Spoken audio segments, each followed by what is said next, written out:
She's the largest ship ever to sail on North America's Great Lakes. She can carry 55,000 tons of cargo. Through crippling ice, rough weather, and impossibly narrow rivers and locks.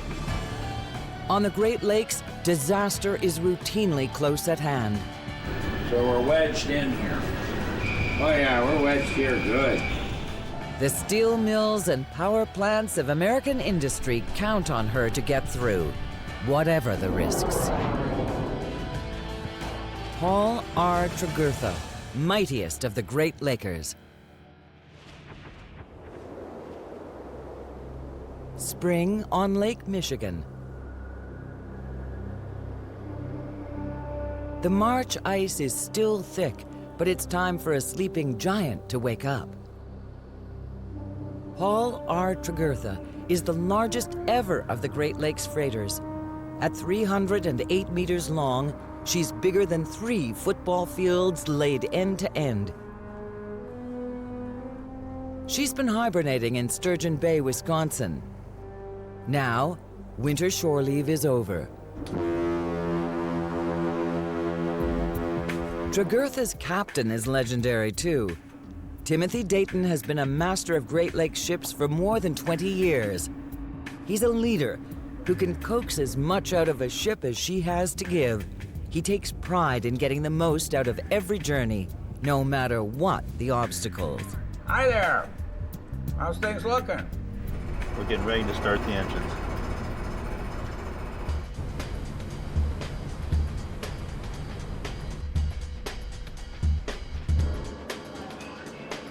Yeah, go ahead and drop the lines forward there, please. One's gone. Number 1 gone. 7's gone. 7's gone. This year, Captain Dayton's biggest worry is the ice. There's probably a good 16, 18 inches of ice yet. Yeah. Oh, well, it's we haven't seen a spring like this for a while. Roger that. Global warming. 8:59, we're going.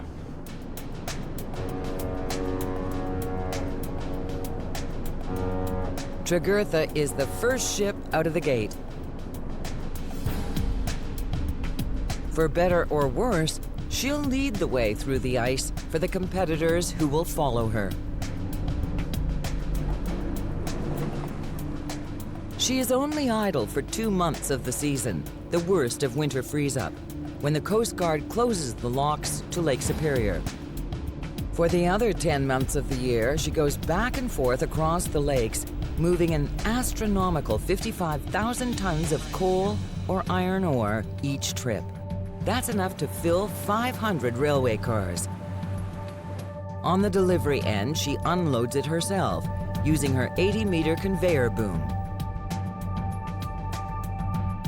For her first contract, she'll travel empty to Superior, Wisconsin.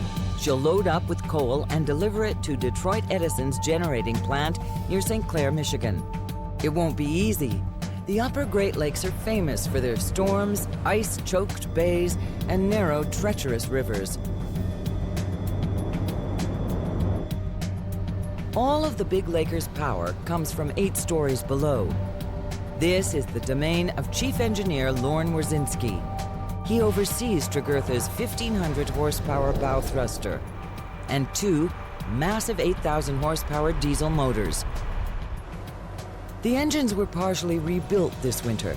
They're not broken in yet. Until they are, the new pistons can only run with limited RPMs. This is the schedule we have right now. It's called the braking. Like we want to run 75 RPM for 4 hours, 80 RPM for 4 hours, 85 for 4 hours. It's a gradual increasing the load on the engine. Running the engine too hard now would put a huge strain on the rebuild. That could cause damage and possibly even a breakdown. And the ice is already a problem. A track has been cleared, but Tregurtha is 32 meters across. The path isn't wide enough. The ship can push through the straightaways, but she's too big for the turns. Wheelsman Donald Nye has steered these lakes for most of his life, but this is a tight squeeze. To the right. It's hard right. Hard right, okay. Go back to 10. 10.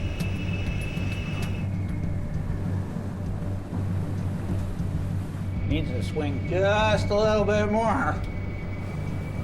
Come on, baby. There it goes. Woohoo! Play pinball wizard. Yes.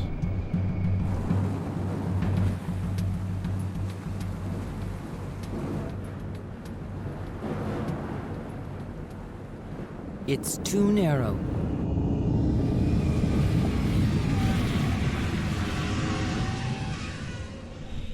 Tregurtha is stopped cold, in plain view of the pier she just left.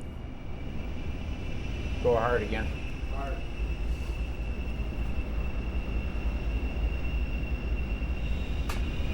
Try 10. 10. Now go hard. Back to hard. Hard. Just leave it hard. Now it's just a matter of power. Either the ice is going to win or we're going to win. The problem is the ice is probably 18, 20 inches thick here, and so I'm not going to break it with the ship side. So we're wedged in here. Oh yeah, we're wedged here good. It's always good to do things properly, and we are properly stuck. For Captain Dayton, a delay so early in the trip is a bitter blow. It's time to call the Coast Guard for help. Cutter Mobile Bay, NE. Yeah, Mobile Bay, the Paul R Tregurtha. How you doing? Well, just to let you know, we are stuck out here just past Sherwood Point, and I have not been able to move here in about 20 minutes, 25 minutes, working the engines back and forth. The Coast Guard Icebreaker Mobile Bay is nearby. Frustrations. This is going to be a long trip. A lot of money down the drain when we're not moving. No, that's true. The overhead. This is getting your car stuck in the snow, and now we're waiting for Joe's Towing to show up and pull us out. 2 hours later, Mobile Bay arrives. She'll try to break up one side of the solid ice that's gripping Tregurtha, freeing her up to finish the turn that got her wedged. He's trying to get a little speed up.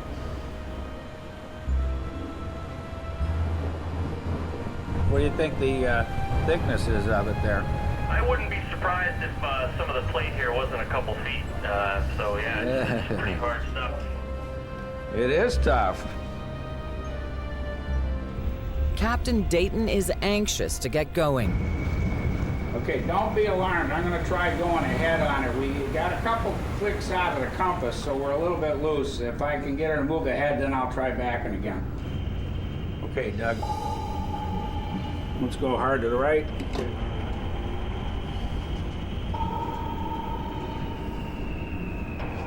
Come on, baby, don't fail me now.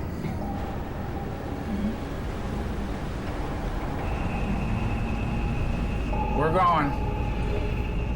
Okay, I got her moving astern here now.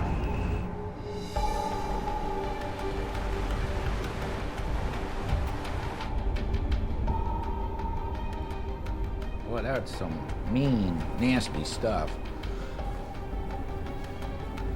The ice, it's mean, nasty stuff. No, the coffee's good. Tregurtha powers forward for a few kilometers, but the ice is too thick.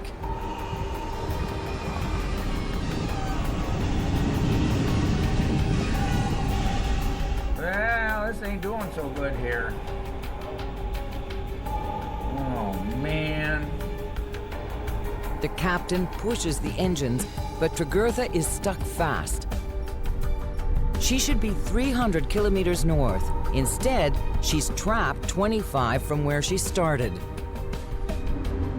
The fleet behind her is blocked in, and the Coast Guard cutter is no longer available to help. Tregurtha has to wait for a private icebreaker. It's getting dark, the wind is up, and the private icebreaker is 8 hours away.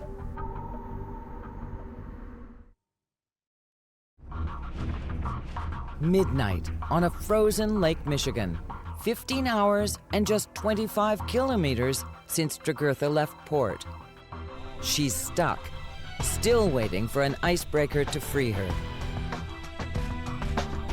At 2 a.m., the Erika Kobasic finally arrives.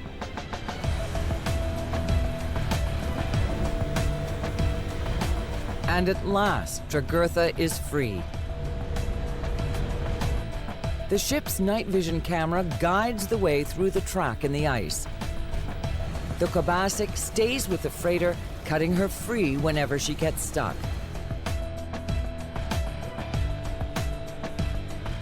Even the stuff here, it's hard to tell, but When the icebreaker leaves at dawn, the competition is breathing down Tregurtha's neck and using the path she's cleared. all the stuff that they've been breaking up is now moving that way, and good riddance to it. We like to say it should go back to Canada where it came from. Captain Dayton wants to make up for the day he's lost. Delays in commercial shipping are measured in minutes, and minutes are measured in thousands of dollars. Well, I'm punching in the GPS route that will actually steer the vessel to Lansing Shoal. He keeps an eye on the other ships. Each transponder has a unique code. It's kind of like the ones in aircraft. This is us, right here. And what that does is it tells us who the ship is and gives us his course and speed and position. Bringing up rear is the Eggerby Spear, the Charles M. Beagley. Yeah, that has been a very useful tool in collision avoidance, at least among ships. Tregurtha is moving, but the ice is still causing problems. Below, Chief Engineer Lorne Warzinski is worried. When Tregurtha was stuck, Captain Dayton was forced to push the engines hard. Well, the poor old Chief's break-in schedule went right out the window for about 15 minutes after we left the dock.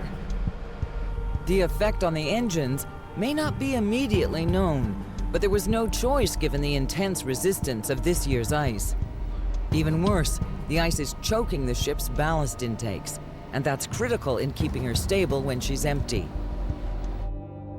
Tregurtha was designed to sail with a heavy load, so when her holds are empty, she floats 8 meters too high in the water. The engineers compensate by gradually filling her 9 ballast tanks as they sail away from the dock. By the time they reach deep water, the tank should be weighed down by 75,000 liters of lake water. We have a lot of ice on our suction screens, so we get so much water in, and then we have to turn around and pump out to blow that ice away from the suction screen. So it's probably taking 3 times as long to put water in the boat as what it normally would. Captain Dayton is just starting to feel relieved about making some headway when First Mate Daniel Culligan reports a potential disaster. Now, what's this? We got a hole. Port side, #1 hatch. He looked over, his water spraying out. Want to go up and take a look at it? See what, I didn't think we hit anything that hard. Bouncing around, though. Yeah. Hit a sharp corner. Yeah. This is an ice here. Yeah. Okay, go ahead again there, Dan. Okay, she's just about a foot or so above the water line. It's a good foot crack, and she's pissing out. Water's coming out in 1, 2, 3, 4, about 5 different spots. Yeah, okay, so you're right there, forward edge of #1? Right where I'm standing, right here. Yeah, she's just on the forward edge of #1 hatch. Forward edge of #1 hatch on the port side, okay. This should not have happened. Tregurtha's hull is made of 19mm thick high-tensile steel. It's built to withstand the ice. Captain Dayton has to tell the U.S. Coast Guard there is a hole in his ship. If their inspectors think Tregurtha is in danger, they'll send her back to port. Or they may keep her in Sault Ste. Marie until a repair crew can fly in and fix her there. Either way, it's a huge delay and a huge expense. Good morning, Sector 2. It's one Elliot. Can I help you? Hi there, this is Motor Vessel Paul Tregurtha here. How you doing? We have apparently a crack in the hull up around our number 1 ballast tank. It's probably at the 21 foot level.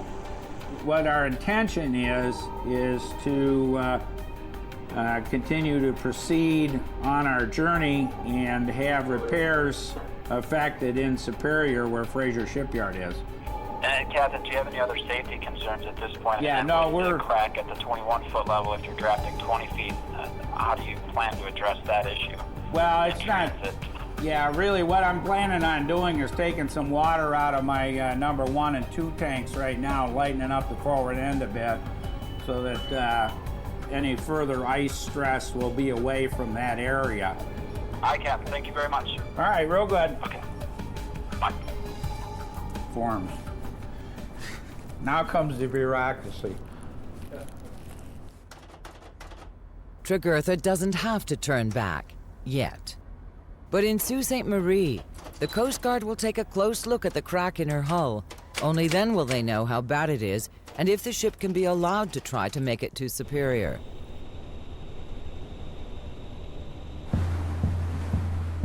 After 33 hours of struggle, Tregurtha has at last pushed herself through the toughest of the lake ice. A few patches of the blue open waters of northern Lake Michigan begin to appear. The captain makes the most of this break.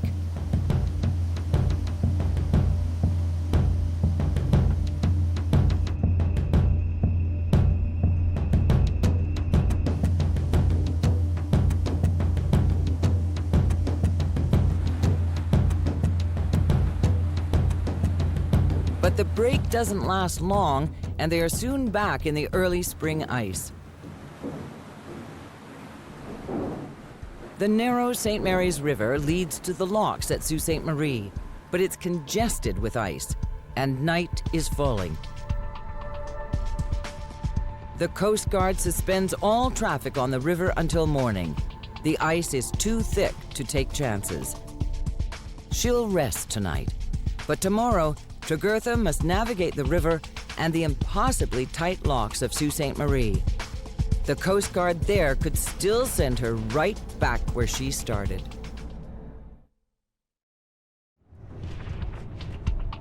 The Queen of the Great Lakes has been fighting the lake ice, and the ice has won the first few rounds. It has punched a hole in Tregurtha and put her 2 days behind schedule en route to pick up a load of coal in Wisconsin. Now she has to face a Coast Guard inspection of her cracked hull that could set her back even more, or send her home. But first, she has to battle the ice and tight turns of the St. Mary's River.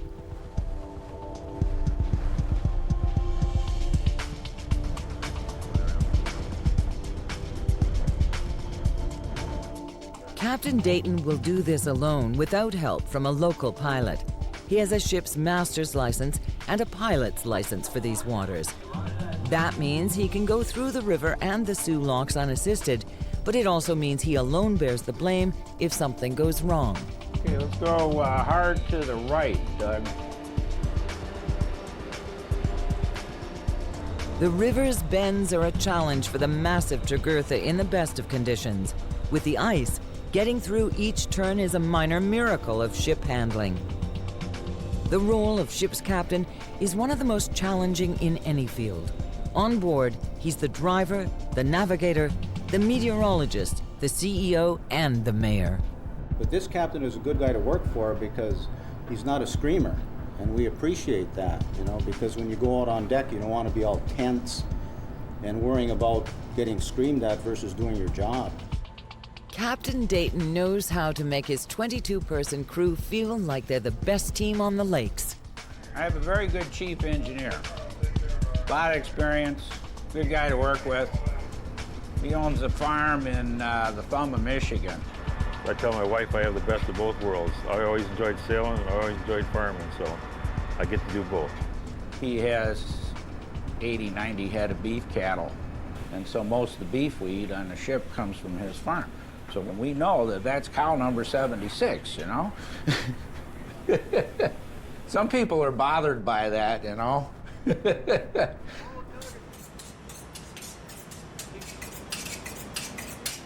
I think out here the big thing is if you have good food, it's a big morale booster. So the guys don't really have a lot to look forward to except for mealtime. So we try to make it nice for them. Lunch. Doesn't get any better than this, huh? 2 days behind schedule, Tregurtha at last reaches the approaches to the Po Lock, the biggest of the locks at Sault Ste. Marie. This is her only gateway to Lake Superior. This is where lake freighters do things that ocean ships don't normally do. And that's make a dock, land on the dock, slide the wall. There is no wasted space in Tregurtha's design. Ocean-going ships have sharper bows for less resistance on long voyages. But Tregurtha's blunt bow gives her maximum cargo capacity while still fitting into this lock. When she slides in, she will have less than a half a meter of clearance on her port and starboard sides. There is no ship on the lakes with less room for error. 4 on the flat. Okay. And 3. All right. 2. Okay. Can you see it there, Tim? Half a foot closing. 48 to the gate. Tregurtha's deckhands go down to work the mooring lines. The ship will not even pause to let them off. That fella there, Tim? They're over here. Okay. The inspectors move in to look at the leak in the ruptured hull. Each of the Coast Guard sectors have their own rules and what they like to see.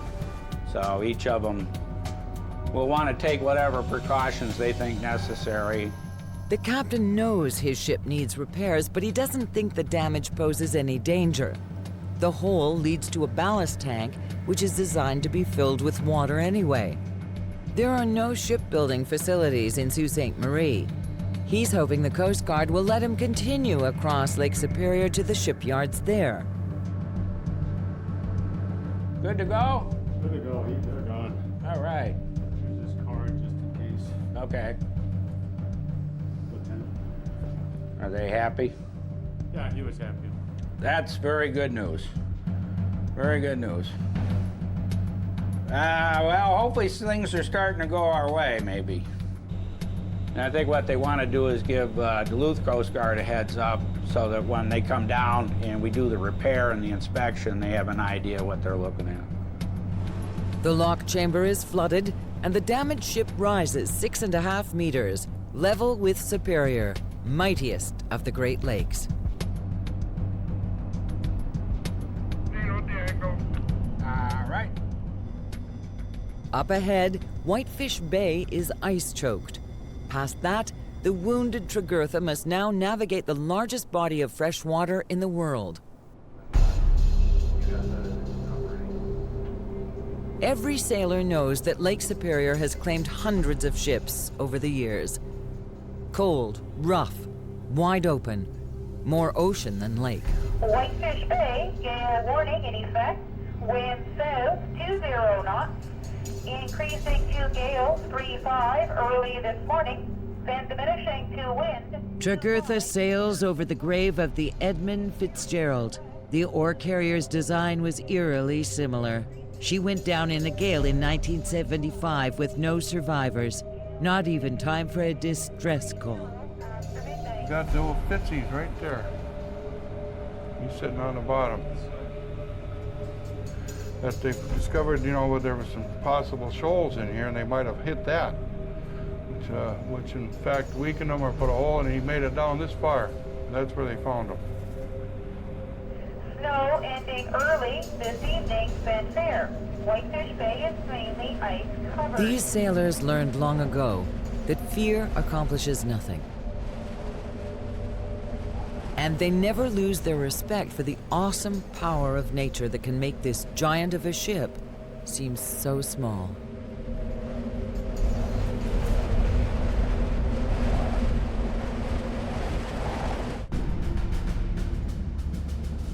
The next day brings respite, and Tregurtha is making her cruising speed of 24 kilometers an hour.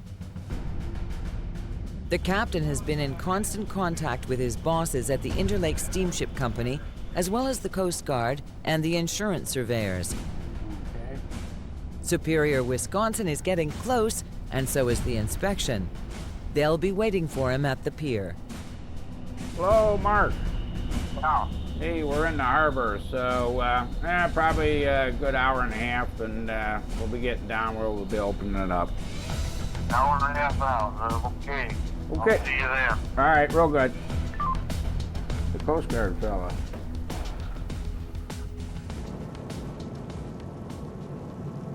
As soon as the vessel is secured, the inspectors and shipyard foremen come aboard.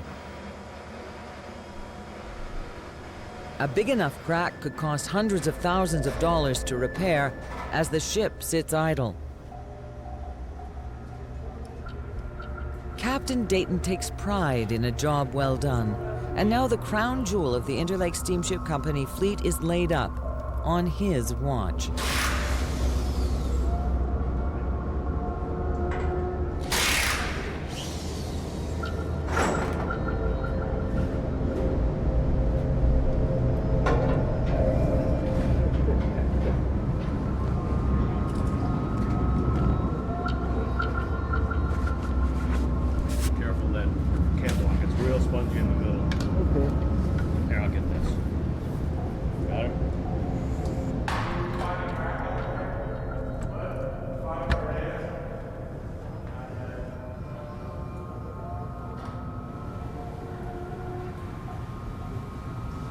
That'd be a fourth ring.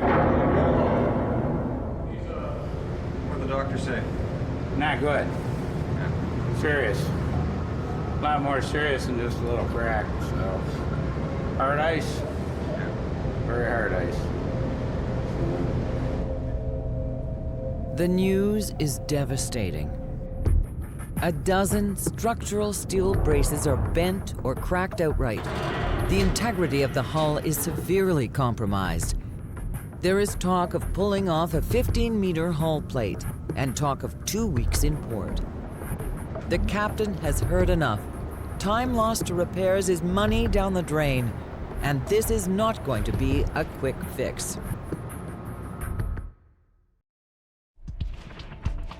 4 a.m., Duluth, Minnesota. Tregurtha's ice-damaged hull has been inspected.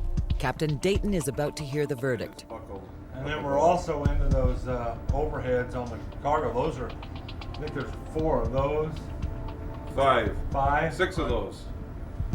That were either fractured or, and then Nick found another one. There's a couple where the high floor meets the bottom of the whip frame. Those are all cracked. He wakes up his boss at the Interlake Steamship Company with a phone call he would rather not make. Yeah, they're talking about crop in a 10-foot by 56-foot piece of plate. 10 by 50. Whoa. Yeah. Good Lord. 10 by 56 feet? Yeah, they found 7 frames that are tripped. I'm appalled. Well, you're going to be there for more than 4 days. Yeah. It's a nightmare. The Fraser shipyard foremen predict a long 2 weeks. The repairs cost money. Keeping the crew on the clock costs money. Tregurtha's first job of the year is a bust.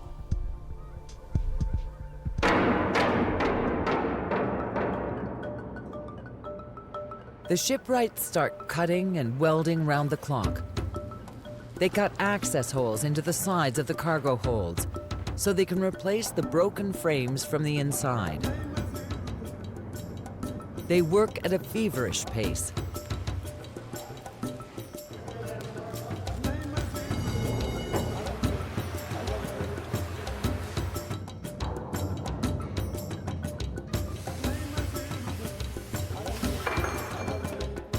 and they finish in 5 days.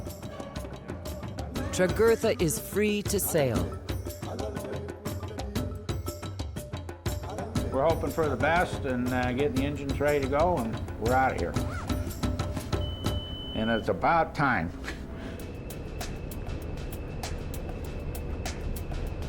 Tregurtha crosses the harbor to the Superior Midwest Energy Terminal, where her load of coal lies waiting.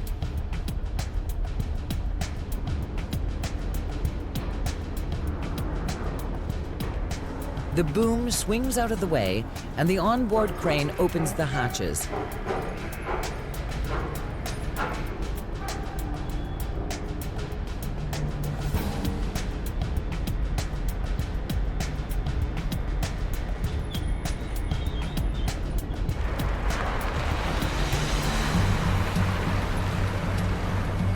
For the next 10 hours, coal pours into the ship. Operator Gregory Menner controls the giant computerized coal loading arm entirely from a wireless panel slung over his shoulder. We're loading a mixture of Decker coal, Spring Creek coal, and North Animal coal. Tregurtha has 5 holds. Each can carry 11,000 tons. The coal comes in through 36 on-deck hatches. When it's time to unload, it funnels out the bottom of the V-shaped holds. It drops onto a 275-meter-long conveyor. That leads to an intricate series of belts that bring the coal out to the ship's distinctive unloading arm. As the ship loads, the duty officer keeps track of every kilo. If the cargo isn't loaded evenly, the stress on the hull could be too much and the ship could break apart. I communicate with the engine room, call them. The engineer down there will pump each ballast tank that I want pumped in the sequence that I want it pumped. Hello. We've reached 6 feet in number 8 starboard. All right.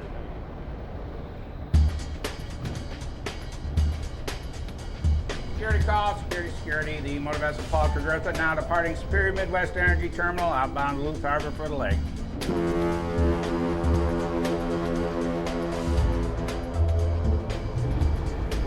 me, this is the worst spot on the whole trip. Coming in and out of these bridges. This bridge here, the piers, they're narrow, and here you're coming out, you're making a 80-degree turn, and you don't have a lot of room to mess around. Looking good, Don. Yep, just nice and easy. Center.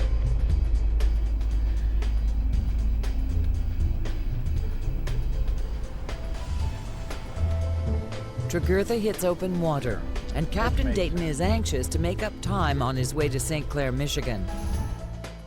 It took 500 railway cars to bring this coal from mines in Montana to Superior, Wisconsin. Tregurtha will carry this impressive load in one run. Shipping is by far the most efficient way of transporting heavy cargo. The crew prepares for the next big challenge, the narrow Sioux locks. To get through the locks and shallow St. Mary's River without further delays, every one of the ship's functions will have to work flawlessly. By the time they see the International Bridge at Sault Ste. Marie, Tregurtha is just 30 hours from St. Clair.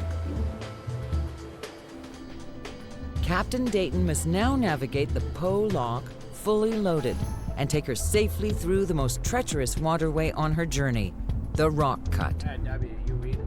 Dangerous, dark, and shallow, with jagged rocks on the bottom.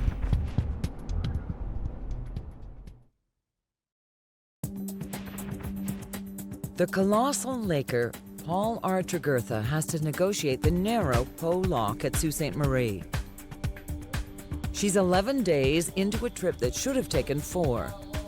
The heavy spring ice is to blame. She waits for ships to clear the lock. They bring bad news. There's more ice ahead in the river. It's pretty sloppy down there. It's all broken up, and boy, there's a lot of it. It's just like driving a brick through a snow cone. Yeah, no kidding. So anyway, good luck to you there. Hope things get her straightened out there and have a good river transit. Yeah, you too. Have a good one. Captain Dayton will do whatever he must to avoid further delays. But getting through the lock is tougher this time. The fully loaded ship is drafting deeper. It's harder to maneuver. And the ice slows down the whole operation.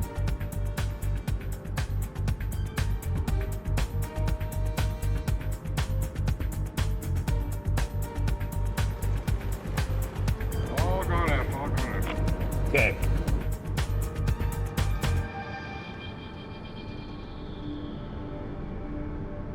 She's safely through. Tregurtha won't even stop to resupply. In a carefully choreographed maneuver, a grub boat pulls alongside.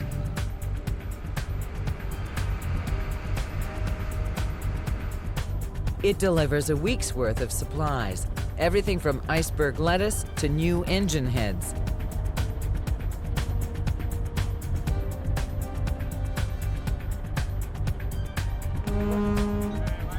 The St. Mary's River lies in front of her. She sailed it on her way up to Superior, but it's like a divided highway. On the way down, she will take a different, more perilous route. This time, she must pass through the Rock Cut. Rock Cut was blasted out of the Precambrian shield. The bottom is a sawtooth mass of boulders. If Tregurtha is drafting too deep, they'll tear her open. Tregurtha's load calculations had better be exact. What it really comes down to is math. The ship can take so many ton of cargo, and given that amount of cargo, it will have so deep a draft. Tregurtha's heavy load leaves less than half a meter of clearance at the bottom. Sioux Coast Guard Traffic Control has made it clear that no Coast Guard boats will be working until daylight. If Tregurtha attempts the passage, she could win back some precious time. Well, they're not working all night. We are, but they're not stopping anybody. No other ship will hazard the Rock Cut tonight. But Captain Dayton has done it before, and he will do it this time.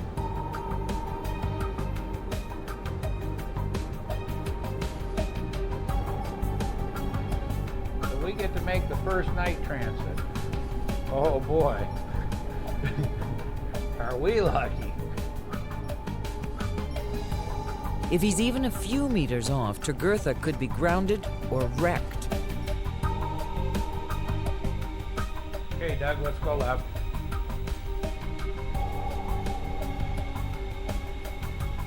Well, you have to take a look at what the water levels are doing. We come down here a lot of times, we're dragging our feet, and when we get down here to the Rock Cut, we'll have probably 1.5 feet of water underneath us. The bad part about this, it's all can openers. Rocks. Things that open up the hull. It's so shallow, there's not enough water for the propellers to bite into. The suction of the turning blades creates gas bubbles. It makes the props inefficient, wears them down. Shock waves make the boat sound like she's groaning. The vibration makes Tregurtha shudder violently.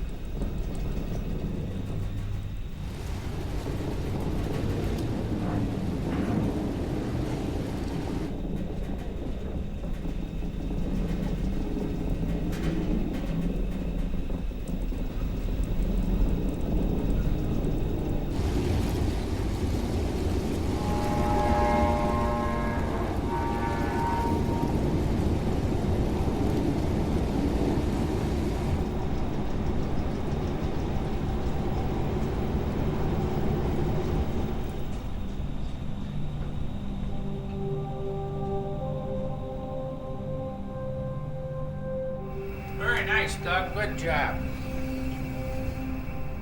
By daylight, it's a straight run through Lake Huron. But the final test is ahead. Success hinges on Tregurtha's self-unloading conveyor system. Tomorrow it will be tried for the first time this season, and it all has to work without a hitch.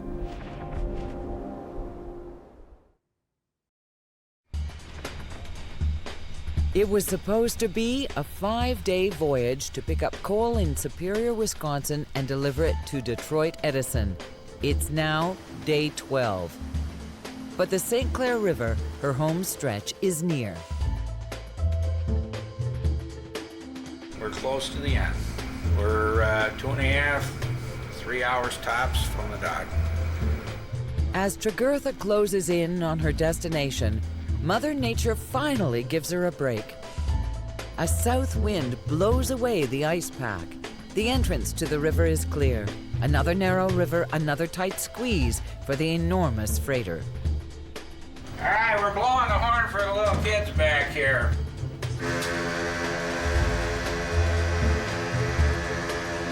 I got it. They're all excited. Dayton will have to turn her around in a very tight space, and by the time he gets there, night will have fallen. Well, we're going to come down to near the dock, and we're going to spin the boat around 180 degrees and dock. And we'll do that all on the current. The first couple times you do it, it's wow. Yeah, it's an interesting maneuver. Like I said, ship handling is the best part of the whole job. It really is. With the end so close, Dayton's work is almost done. I got the titles for 2 books. One is Sailing the Lakes from the 7th Story, and the other one is Middle-Aged, Middle Class, and Pissed Off.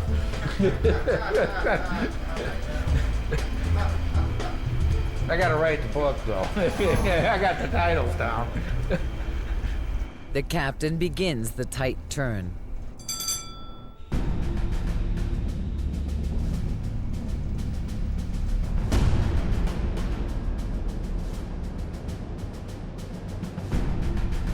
You can see when we get turned around, just because of the way the thing pivots around, the bow comes out, so then you gotta shove it back over.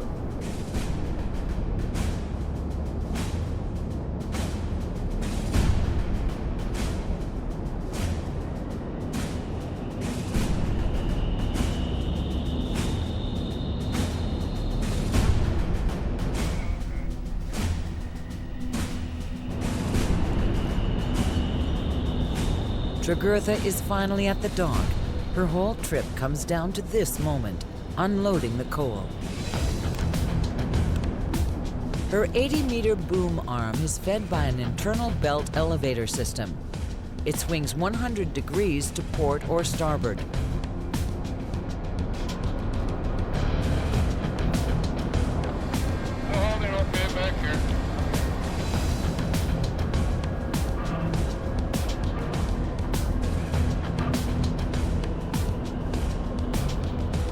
Conveyor man Brian Gallup has waited patiently the whole trip.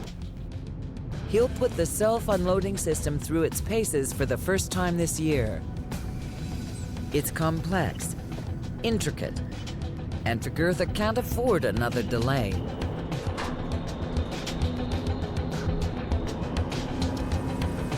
The incredible network of belts and elevators can unload 65 tons a minute, all without the aid of a shore-based crane. It's a huge time saver. Few other ships have the self-unloading system. It makes Tregurtha one of the most efficient carriers on the lakes.